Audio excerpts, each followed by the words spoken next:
Bom, agora a gente vai falar das eleições na Argentina. O candidato à presidência, Javier Milei, pediu que os argentinos reergam o país no segundo turno das eleições neste domingo. Durante um comício na cidade de Ezeiza, nesta quarta-feira, o político da coalizão La Libertad Avança pediu o fim da decadência e afirmou que esta é a eleição mais importante dos últimos 100 anos. Nesta semana, Milei já havia feito discurso semelhante durante um comício em Rosário, a terceira cidade mais populosa da Argentina. O candidato disse, abre aspas, no próximo domingo, o que temos que escolher é se queremos o populismo ou a república. Iremos escolher se queremos viver sob esta praga inflacionária ou viver em estabilidade, fecha aspas. E hoje, no último dia de campanha, Javier Milei divulgou um vídeo acusando o opositor Sérgio Massa de disseminar mentiras. Argentinos, durante todos estos meses, la clase política difundió una enorme cantidad de mentiras sobre nosotros con un solo fin: asustarte para cuidar sus privilegios, porque si tenés miedo, te paralizás, y si te paralizás, nada cambia. Lo único que venimos a proponer nosotros es abrazar las ideas que hicieron grande este país. E aí, Piotr, no domingo, então, próximo dia 19, os argentinos vão decidir no segundo turno entre o ministro da Economia, Sérgio Massa, e a oposição, Javier Milei. A coisa mais impressionante é que o atual ministro representa um governo que levou a Argentina ao que se chamava nos anos 80 de bancarrota. Era esse o nome que dávamos, inclusive, para a nossa crise aqui no Brasil, a crise econômica brasileira, de hiperinflação, dívida externa gigantesca, incapacidade de sair daquele buraco para retomar a economia, que a gente só conseguiu de verdade lá com o Plano Real, e aí depois a gente engrenou uma estabilidade econômica, porque estabilidade da moeda antes de tudo. O Javier Milei tem, sim, posições duras, mas não dá para entender que a alternativa a ele, e quando eu digo posições duras, é que ele é muito claro, ele tem uma defesa de economia liberal. E a economia liberal é o que, por exemplo, é apontado como um sucesso do Chile, que é exatamente vizinho da Argentina. É o sucesso da economia aqui do Brasil, outro vizinho da Argentina também, durante o governo passado, o governo do presidente Bolsonaro e do ministro Paulo Guedes. A política era do ministro Paulo Guedes, que eu faço sempre menção aqui, que mesmo quando o Bolsonaro dava declarações que iam contra a lógica de política econômica, não demorava mais do que 6, 7, 8 horas, 24 horas no máximo, o presidente Bolsonaro voltava atrás porque reconhecia a autoridade do ministro dele, chefe de primeiro escalão. Não acontece isso aqui quando, por exemplo, a Haddad está tentando defender o déficit zero nas contas do governo no ano que vem, e o Lula disse, bom, não pode não ser assim, e nunca voltou atrás até agora, e já faz semanas dessa declaração, esse tipo de instabilidade. A questão argentina precisa ser entendida, porque a gente vai ter uma eleição agora nesse final de semana, mas a alternativa a Milei, que tem propostas sim de recuperação, inclusive do orgulho argentino, que já foi um país de primeiro mundo no começo do século passado, era uma das maiores economias do mundo, um dos maiores per capita do mundo, e com qualidade de vida, tanto que se falava justamente do primeiro mundo na América do Sul. A alternativa é exatamente o ministro da Fazenda de um governo que só tem ideias erradas e que levou a Argentina à bancarrota. É surreal que tenha chegado ao segundo turno. Mas aí a gente vê exatamente essa estrutura da esquerda para convencer. Durante o primeiro turno, a gente é bom lembrar, vimos ali toda aquela manipulação de grupos, aquela atuação para influenciar voto, inclusive com denúncias do próprio Milei de que a parte daquele processo pode ter sido ilegal. Mas, enfim, essa é a decisão dos argentinos que a gente vai conhecer no próximo domingo. Pois é, Piotr Augusto, só lembrando, que Sérgio Massa ficou em primeiro lugar, com pouco mais de 36% dos votos, e Javier Milei com pouco mais de 30%. Sérgio Massa é responsável por uma inflação de pouco mais de 140% aqui na nossa vizinha Argentina. É uma torcida de futebol, Você tem 30% de pessoas que são peronistas. O que quer ser peronista? Ninguém sabe. No momento, ninguém sabe, Porque junta pessoas, há muito tempo, é capaz de juntar pessoas que são antagonistas. Eu nunca vou me esquecer de que, ao desembarcar de volta do exílio na Argentina, o Juan Domingo Perón foi recebido por uma multidão tão diversificada que houve troca de tiros entre peronistas de esquerda e de direita. votar nesse ministro é a opção pelo desastre irreversível. Se ele soubesse o que fazer com a economia, nós não estaríamos na Argentina, não veríamos essa inflação aterrorizante. Isso não é opção. Eu torço sinceramente pelo Milei e também espero que ele amenize posições muito radicais que serão rejeitadas pelos fanáticos do peronismo imediatamente, e esse ambiente só pode piorar as coisas. E faça o que os argentinos até agora não deixaram fazer os presidentes que se apresentaram como opção. Eles têm com os presidentes peronistas a paciência que falta quando aparece alguém que precisa trabalhar com um prazo mais dilatado. Eles exigem que os problemas sejam resolvidos em meia hora.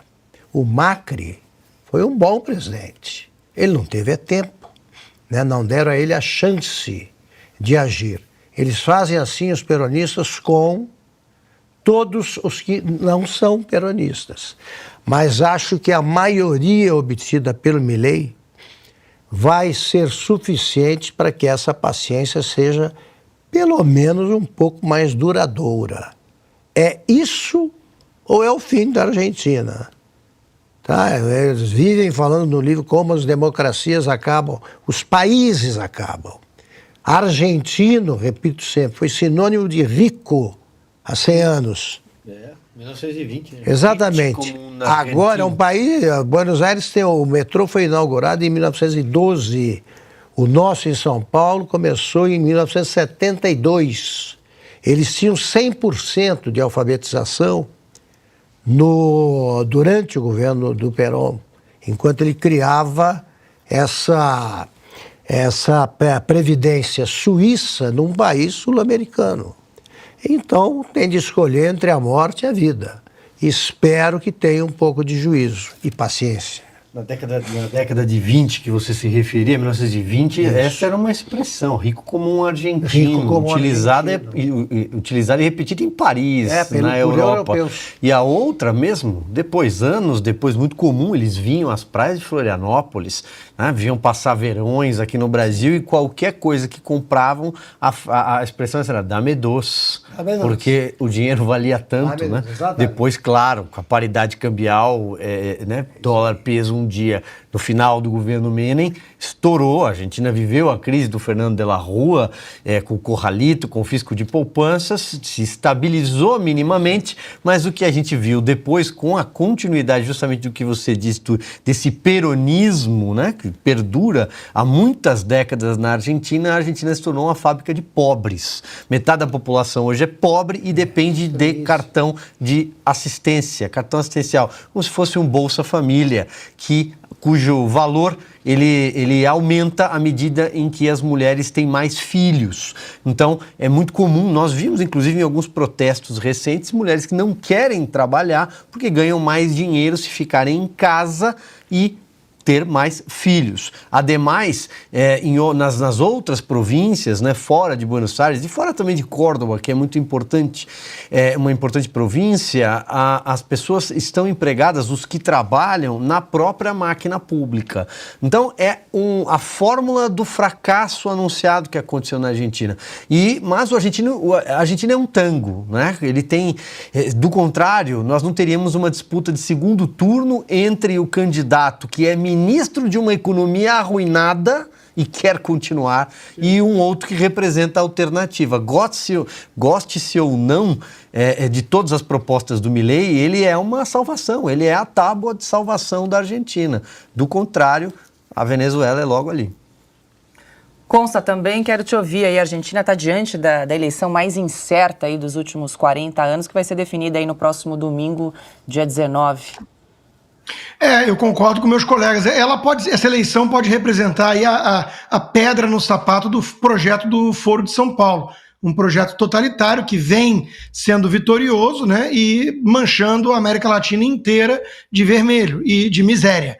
que é o único resultado inexorável e desejado, é parte da estratégia, né? Porque povo miserável depende das migalhas do Estado, e é o projeto deles. Então a Argentina vai indo muito bem como aluno do Foro de São Paulo, o kirchnerismo / peronismo / lulismo, porque são governantes que fizeram um L, vamos lembrar. Eles estão indo muito bem nessa tarefa, né? Tinha gente com inveja da Argentina na pandemia, porque dizia que lá tinha presidente. Tá aí o resultado, né? 160% de inflação oficial, porque quebraram o termômetro, né? O IBGE deles lá já foi tomado por um Márcio Pockmann da vida antes da gente, né?